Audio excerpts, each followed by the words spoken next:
बिस्मिल्लाहिर्रहमानिर्रहीम। Dear course members, mind programming का जो लास्ट लेक्चर था उसके ऊपर थोड़ी सी वजाहत के लिए ये मैं एक आपको ऑडियो दे रहा हूँ। सबसे पहली बात यह है कि हम अल्फ़ा स्टेट ऑफ माइंड बहुत अरसे से प्रैक्टिस कर रहे हैं। मेडिटेशन में भी ये लाजमी है, ज़िंदगी में कामयाबी के लिए भी लाजमी है, अपना बातिन रोशन करने के लिए भी लाजमी है, माइंड प्रोग्रामिंग के लिए भी लाजमी है। तो अल्फ़ा स्टेट ऑफ माइंड जब आप सारा दिन भी प्रैक्टिस कर रहे हों तो आपने ये ख़ास तौर पर ख्याल रखना है कि आपने नेगेटिव नहीं सोचना, मायूसी की तरफ अपने आप को नहीं जाने देना। क्योंकि अल्फ़ा स्टेट ऑफ माइंड में अगर नेगेटिव सोचेंगे तो वो सीधा अंदर जाकर प्रोग्राम हो जाएगा, आपकी ज़िंदगी वैसी बनाना शुरू कर देगा जैसा आप उस वक्त नेगेटिव सोच रहे होंगे। तो सबसे पहली बात तो ये कि आपने ये जिस दौरान हम सारी मेडिटेशन की प्रैक्टिसेस कर रहे हैं, अल्फ़ा स्टेट ऑफ माइंड में रहने की प्रैक्टिस कर रहे हैं, नेगेटिव थिंकिंग को आपने अवॉइड करना है, बल्कि इसकी जगह अगर आप पॉजिटिव सोचें तो ज़िंदगी ही आपकी पॉजिटिव होती चली जाएगी इंशाल्लाह। दूसरा अहम नुकता ये कि जो आपको लास्ट मैंने वीडियो में स्क्रिप्ट बताया था माइंड प्रोग्रामिंग के लिए कि ये अल्फाज अपने आप को सोच में बोलने हैं। अब आपको ये बताना चाह रहा हूँ कि सोच में वो हर्फ ब हर्फ वो अल्फाज बोलना ज़रूरी नहीं है। आप ख़ुद से अपने आप को मुखातिब कर कर इरादे भी करें, यानी कि इरादा करें कि अब से मैंने ये करना है, अब से मैंने ये करना है। यानी कि जो इरादा हम सोच में करते हैं ना, वो बग़ैर अल्फाज के होता है या बहुत कम अल्फाज होते हैं उसमें, और जो मैंने कल बताए थे वो प्रॉपर लिखे हुए सेंटेंसेस थे। तो सोच में प्रॉपर फ़िक्रे लफ्ज़ बोलना ज़रूरी नहीं है, इरादे थीम समझ लेना है आपने और उसका इरादा अपने जहन में आपने करना है। जब भी दिन में अल्फ़ा स्टेट ऑफ माइंड हासिल करें, इरादा कर लें कि अब से मैंने मोटिवेटेड ज़िंदगी गुजारनी है, अब से एनर्जेटिक ज़िंदगी गुजारनी है और अब से ज़िंदगी को कंस्ट्रक्टिव बनाना है इंशाल्लाह। अच्छा, जब हम ये हिप्नोसिस कर रहे हैं, ये माइंड प्रोग्रामिंग कर रहे हैं कि हमने ज़िंदगी को पॉजिटिव मुस्बत बनाना है, हमारे अंदर एनर्जी रहेगी, हम मोटिवेटेड रहेंगे, उसका इफ़ेक्ट तो आना शुरू हो जाएगा। हमारा अगला दिन और अगले दिन पॉजिटिव और मोटिवेटेड गुजरेंगे, कंस्ट्रक्टिव गुजरेंगे, वो चाहेंगे हमारा ज़हन कंस्ट्रक्टिव करने की कोशिश करेगा। लेकिन इसके साथ-साथ आपने कुछ प्लान भी बनाना है कि जब आपके अंदर वो एनर्जी आएगी, मोटिवेशन आएगी, कुछ करने को दिल करेगा, तो आप क्या करेंगे? यानी कि कुछ कंस्ट्रक्टिव करने का, लाइफ को मुस्बत यूज़ करने का कोई प्लान, कोई एक्टिविटी, कुछ क्रिएटिविटी भी सोचनी है। अगर आपने अगर आप कोई प्लान नहीं बनाएंगे और सिर्फ अपने आप को माइंड प्रोग्रामिंग के ज़रिए मोटिवेटेड और एनर्जेटिक करना शुरू कर देंगे, तो कुछ दिन में ही आपको एंजाइटी होनी शुरू हो जाएगी कि हम मोटिवेटेड और एनर्जेटिक तो हैं लेकिन हमारे पास कुछ करने को नहीं है। तो इससे आपको एंजाइटी होना शुरू हो जाएगी। आपने एक प्लान भी बनाना है साथ कि आप उसको यूज़ कैसे करेंगे, उस एनर्जी को, उस मोटिवेशन को। This is most important. अच्छा, अब अगली बात जो सबसे अहम है वो ये है कि जितनी भी माइंड प्रोग्रामिंग होती है, मैंने बताया कि दिन में कई दफ़ा हम natural alpha state of mind में होते हैं कुदरती तौर पर।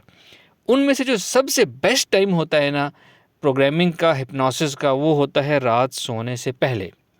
क्योंकि वहाँ हमें एफ़र्ट नहीं करनी पड़ती, कुदरती तौर पर हमारा अल्फ़ा स्टेट ऑफ माइंड होता है और उसके फ़ौरन बाद हमने सो जाना होता है और नेक्स्ट डे जब उठते हैं तो वो चीज़ ताज़ा होती है हमारे अंदर।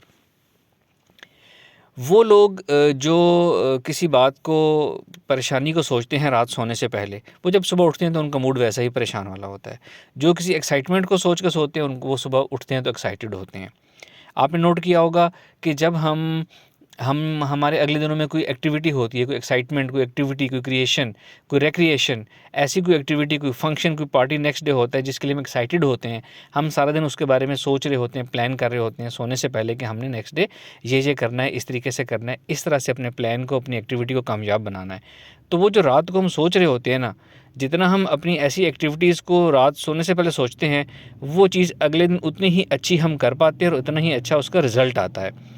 वो इसलिए कि सबसे अच्छी प्रोग्रामिंग रात सोने से पहले होती है, माइंड की प्रोग्रामिंग।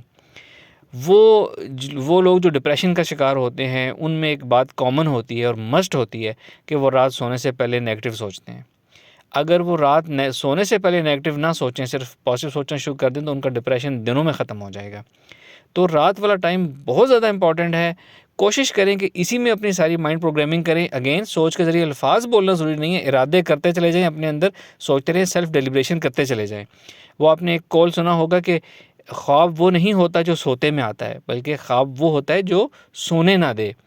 इसकी मिसाल वही है कि जब हम किसी चीज़ के बारे में बहुत ज़्यादा एम्बिशियस और वो होते हैं, तो हम रात को भी उस चीज़ को सोचते रहते हैं और रात को जब हम एनर्जेटिक हो के मोटिवेशन से उसको सोचते हैं, तो क्या होता है, हमारा जहन एक्टिव हो जाता है और हमारी नींद उड़ जाती है। इसी की बेस पे किसी सियाने ने कहा है कि नींद ख्वाब वो है जो आपको सोने ना दे। जब इतनी ज़बरदस्त किस्म की आप अपने अंदर प्रोग्रामिंग रात सोने से पहले करते हैं, जिससे आपकी नींदें भी उड़ती हैं, तो तब वो चीज़ जाके आप ज़िंदगी में हासिल करते हैं। ये प्लान की कामयाबी के लिए बहुत इंपॉर्टेंट है। लेकिन यहाँ मैंने आपको साथ ही बता दूँ कि रात सोने से पहले ये होता है कि अगर आप एनर्जेटिकली एक्टिवली अपने जहन में कुछ सोचेंगे तो आपकी नींद उड़ सकती है। तो आपने करना ये है कि रात से पहले जो आपने प्रोग्रामिंग की ख़ुद कलामी करनी है या ख़ुद इरादे करने हैं जो अपने आप को मुखातिब करके, वो आहिस्ता आहिस्ता अपनी टोन सोच की भी, इरादों की सोच की टोन ढीली करते जाना है, धीमी करते चले जाना है, और धीमे करते करते आहिस्ता आहिस्ता आहिस्ता आपने नींद की तरफ चले जाना है। यानी कि जो आप बोल रहे हैं वो आपको यकीन तो हो, आपके अंदर इरादा तो हो कि मैंने ये काम लाज़मी करना है, लेकिन आहिस्ता-आहिस्ता आप उसमें अपनी टोन हल्की कर रहे हैं और आहिस्ता-आहिस्ता आप नींद की तरफ जा रहे हैं। यानी कि उसमें अफ़र्मेशन भी होगी कि आप ये काम लाज़मी करेंगे, और आप लाशऊर की तरफ जाते-जाते ये इरादे करते जा रहे हैं कि इन्फॉर्मेशन अपने आप को देते जा रहे हैं कि हमने ये काम लाज़मी करना है और ये हम करेंगे तो हमारी ज़िंदगी पॉजिटिव गुजरेगी। तो कोशिश करें कि आप रात का टाइम लाज़मी यूज़ करें, और नींद के लिए जो मैंने टेक्निक बता दी है, अब ये टेक्निक आप लाज़मी इस्तेमाल करें। अच्छा, एंड में अब ये है कि काफ़ी चीज़ें इकट्ठी हो रही हैं। अब से जो आपने ग्रुप में फ़ीडबैक देनी है ना, वो इस तरह की फ़ीडबैक होगी कि एक आपने मुझे बताना है कि आपने सूरह कौसर इतनी दफ़ा पढ़ रहे हैं, 100 या 200, या आप लिखने कभी मिस हो जाती है, कोशिश कर रहे हैं। नंबर 1 थिंग सूरह कौसर का बताना है। Number 2 thing alpha state of mind में रहने की जो मश्क है वो बताना है। जो अल्फ़ा स्टेट ऑफ माइंड हासिल करने की जो बाकायदा फॉर्मल एक्सरसाइज है वो अब नहीं करनी है आपने। उसकी जगह आप जो अब लेटेस्ट मुराकबा चल रहा होगा आपने वो करना होगा।